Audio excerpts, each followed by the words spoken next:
Welcome back to my YouTube channel. तो कैसे हैं आप लोग? आई होप आप सभी लोग अपने एग्ज़ाम के अच्छे से प्रिपरेशन कर रहे होंगे। जैसा कि आप लोग जानते हैं कि हम लोग इस चैनल पे फार्मूला सीरीज के रिवीजन चालू किए हुए हैं। आपके 10th क्लास के मैथ्स के जितने भी इंपॉर्टेंट चैप्टर हैं उन सभी के फार्मूलाज आपको 10 मिनट में आपको रिवीजन करा दिए जाएंगे। तो आपने कल वाले वीडियो में देखा होगा कि हमने आपको टी रेशियो के सारे फार्मूलाज के बारे में बताया है।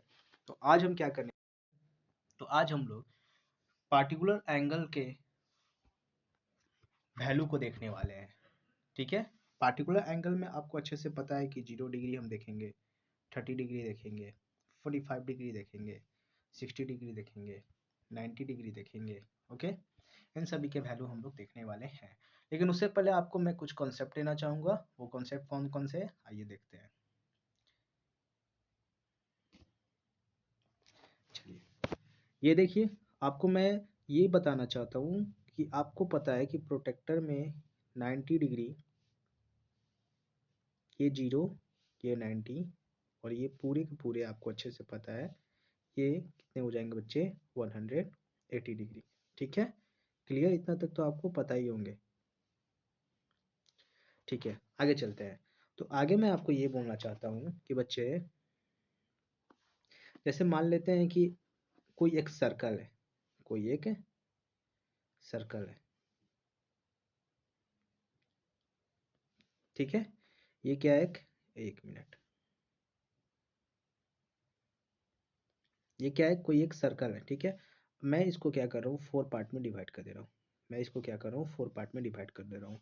आपको अच्छे से पता है कि एक सर्कल के पूरे एंगल्स के जो वैल्यू होते हैं वो 360 डिग्री के होते हैं। ठीक है, और हर एक सेक्टर में ये पहले पार्ट, ये दूसरे पार्ट, ये तीसरे पार्ट एंड ये fourth part. Okay, now you have know that, जैसे कि आप जानते हैं कि पहले पार्ट में 90 डिग्री, जीरो से लेके 90 डिग्री ऊपर आ जाएंगे। ओके, ये फिर 90 से स्टार्ट होंगे, यहाँ आएंगे 180 डिग्री, ये 180 से स्टार्ट होंगे, यहाँ आएंगे 270 डिग्री और फाइनली टोटल मिला के आपको कितने हो जाएंगे, 360 डिग्री हो जाएंगे। Okay, now come to the next slide.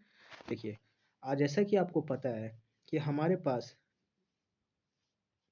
दो एक्सिस है, एक एक्स एक्सिस, एक वाई एक्सिस। अच्छे से पता है आपको, ये एक्स एक्सिस है, ये वाई एक्सिस है। ये आपके क्या है, फर्स्ट क्वाड्रेंट, ये आपके क्या है, सेकंड क्वाड्रेंट, ये आपके क्या है, थर्ड क्वाड्रेंट, ये आपके क्या है, फोर्थ क्वाड्रेंट। क्वाड्रेंट आपको अच्छे से पता होंगे कि दो एक्सिस के दो एक्सिस के वजह से जो एरिया ऑक्युपाई होते हैं that is known as the first quadrant. ठीक है, तो एक्स वाई के एक्सिस से first quadrant, Y X dash के second quadrant, X dash Y dash के थर्ड क्वाड्रेंट और Y dash X Y dash के आपके फोर्थ क्वाड्रेंट हो गए। ओके, ये 0 डिग्री यहाँ पे, ये बने आपके 90 डिग्री, ये आपके बने 180 डिग्री एंड ये आपके बने 270 डिग्री और ये टोटल आपके हो गए, ये पूरे कंप्लीट मिला के हो गए 360 degree. Okay, now come to the next slide. देखिए, जैसा कि आपको पता है कि कभी कभी आपको डायरेक्ट पूछे जाएंगे साइन 0, साइन 45, tan 45, इन सब के वैल्यू पूछे जाएंगे। ओके, और भी बहुत सारे जितने भी हैं उन सबके वैल्यू पूछेंगे।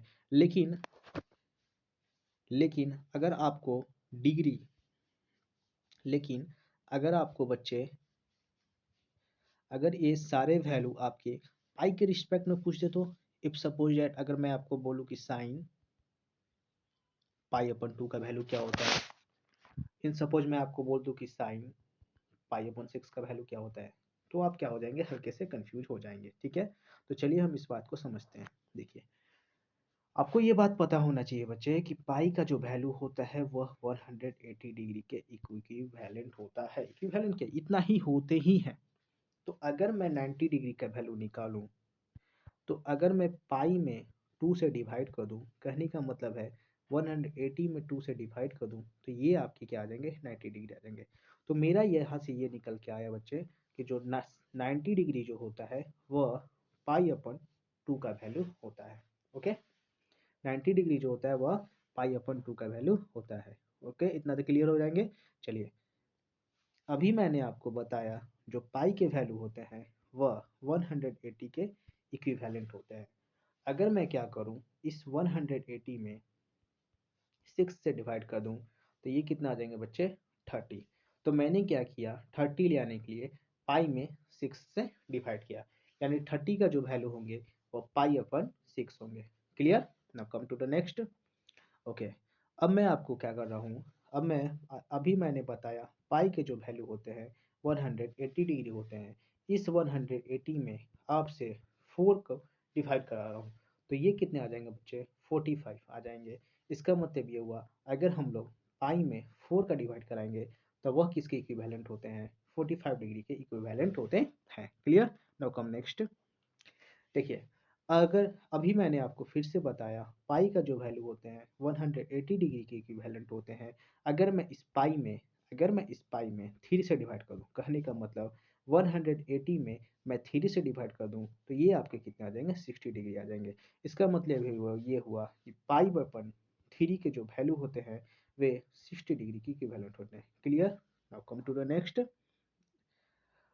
एक, तो मैंने आपको बताया कि कौन कौन से बच्चे जीरो के तो जीरो रह जाएंगे। 45 मैंने बताया ये किसकी वैल्यू इक्वल टू होते हैं पाई अपन 4 के इक्विवेलेंट होते हैं। और मैंने अभी आपको बताया 60 जो होते हैं वो किसके इक्विवेलेंट होते हैं पाई अपन 3 की इक्विवेलेंट होते हैं। ठीक है? और मैंने बताया कि पाई अपन जो 6 होते हैं वो किसकी इक्विवेलेंट होते हैं 30 की इक्विवेलेंट होते हैं।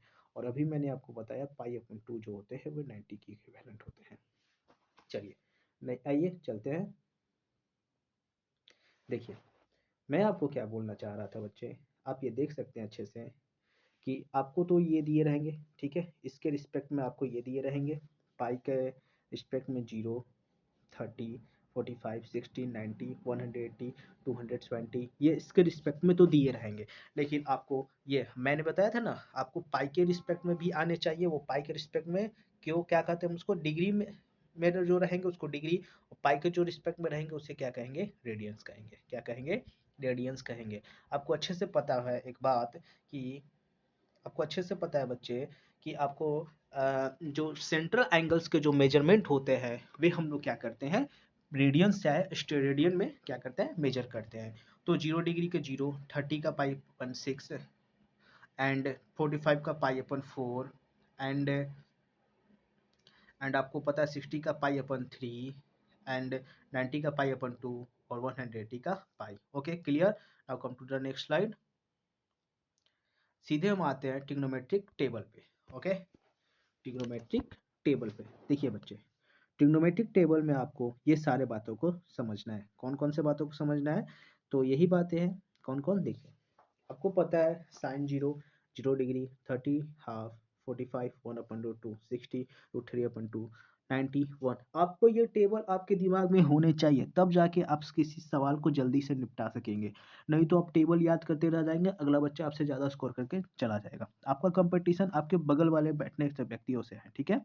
चलिए आते हैं नेक्स्ट, समझते हैं आपको इसको याद कैसे करना है। तो बहुत सिंपल सा याद करने का तरीका है बच्चों। क्या तरीका है? जीरो का तो जीरो ऐसे याद कर लिया, 0 हाफ 1/√2। ठीक है? क्या बोला मैंने? 0 हाफ, हाफ पे √3/2 1, 0 हाफ 1/√2 √3/2 1। ठीक है? तो साइन 0 का वैल्यू 0, साइन 30 का वैल्यू 1/√2, 1/2 सॉरी, साइन 45 का वैल्यू 1/√2, 60 का वैल्यू √3/2 1। अब देखिएगा ध्यान से बच्चों, इस टेबल के माध्यम से मैं आपको ये बता रहा हूँ कि जो cos 30 के मैंने क्या बताया आपको, मैंने बताया क्या क्या बताया, साइन 0 का वैल्यू 0, साइन 30 का वैल्यू 1/2, ओके, साइन 45 का वैल्यू 1/√2 एंड साइन 60 का वैल्यू √3/2 एंड साइन 90 का वैल्यू 1। ठीक है? जैसे कि मैंने बताया, अब आप ध्यान से देखिएगा इस टेबल को। तो cos थीटा का जो वैल्यू है, cos 0 का वैल्यू, ये एक सिस्टमैटिक, अगर मैं देखूंगा दिखाऊं आपको, देखिएगा 0 1/2 1/√2 √3/2 1, ये जो वैल्यू है जस्ट इसके रेसिप्रोकल कर दिया गया है। रेसिप्रोकल करने का मतलब जो साइन में 90 का वैल्यू है वो कॉस में 0 का वैल्यू है। आप देख सकते हैं जो साइन में 90 का वैल्यू है वह कॉस में 0 का वैल्यू है। जो साइन में 60 का वैल्यू है वह कॉस में √3/2 30 का वैल्यू है। ओके, जो साइन में 45 का वैल्यू है वही कॉस में 45 का ही वैल्यू है। नाउ कम नेक्स्ट, जो साइन में 30 का वैल्यू है 1/2 वही कॉस में 60 का वैल्यू है। जो साइन में 0 का वैल्यू है वह 90 का वैल्यू है। ठीक है, इतना क्लियर हो गया बच्चे। तो यानी साइन थीटा अगर आपको याद है तो कॉस थीटा आराम से आप निकाल सकते हैं, इन केस आप अगर भूल भी जाते हैं तो। ठीक है, now come to the tan theta. Tan theta के बारे में अगर मैं आपको बताना चाहूँ तो आपको पता है अच्छे से, टैन थीटा के बारे में अगर मैं आपको बताना चाहूँ तो आपको पता है अच्छे से, टैन थीटा का जो वैल्यू होते हैं वे साइन अपन कॉस होते हैं। क्या होते हैं? साइन अपन कॉस थीटा होते हैं। तो आप देख सकते हैं, अगर आप क्या कीजिएगा, अगर आप tan 0 का वैल्यू निकालना है तो 0 में 1 से डिवाइड कीजिएगा तो क्या आएंगे? 0। ठीक है, tan 30 का वैल्यू निकालना है तो 1/2 और √3/2 को आप डिवाइड कीजिएगा तो 2 कटेंगे, बचेंगे क्या? 1/√3। 2 कैंसिल आउट हो जाएंगे। और tan 45 का निकालना है तो 1/√2 डिवाइड करेंगे तो कितना आ जाएंगे? 1 आ जाएंगे। ठीक है, साइन tan 60 का वैल्यू निकालना है तो इन दोनों को डिवाइड करेंगे तो √2 कैंसिल आउट होंगे तो बचेंगे कितना? बचे √3। और यहाँ आप ध्यान से देखिएगा, अगर आप 1/0 करते हैं तो कभी भी डिनोमिनेटर में 0 नहीं होते हैं, तो इसीलिए डिवाइड नहीं होंगे, ये क्या हो जाएंगे? नॉट डिफाइंड हो जाएंगे। और मैंने आपको कल ही बताया था कि साइन का जस्ट रेसिप्रोकल क्या होंगे बच्चे? कॉसेक होंगे। कॉस का जस्ट रेसिप्रोकल क्या होंगे बच्चे? सेक होंगे। और टैन का जस्ट रेसिप्रोकल क्या होंगे बच्चे? कॉट थीटा होंगे। ठीक है, इतना क्लियर है आपको? तो आई होप आपको ये टेबल याद करने में आसानी पड़ेगी और आपकी एग्जाम पॉइंट ऑफ व्यू से ये वीडियो भी इंपॉर्टेंट लगे होंगे। तो अगर आपको ये वीडियो से कुछ सीखने को मिला होगा तो वीडियो पर like, comment, share and subscribe जरूर करेंगे और अपने दोस्तों को भी सजेस्ट करेंगे। कल हम लोग क्या करेंगे, कुछ आइडेंटिटीज के कुछ इंपॉर्टेंट फार्मूलाज लेकर आएंगे। नहीं तो फिर कोई नेक्स्ट चैप्टर के इंपॉर्टेंट चैप्टर के हम लोग क्या करेंगे, कुछ फार्मूलाज को रिवीजन करेंगे। तब तक के लिए आप लोग अपनी अच्छे से एग्जाम की तैयारी कीजिए। धन्यवाद।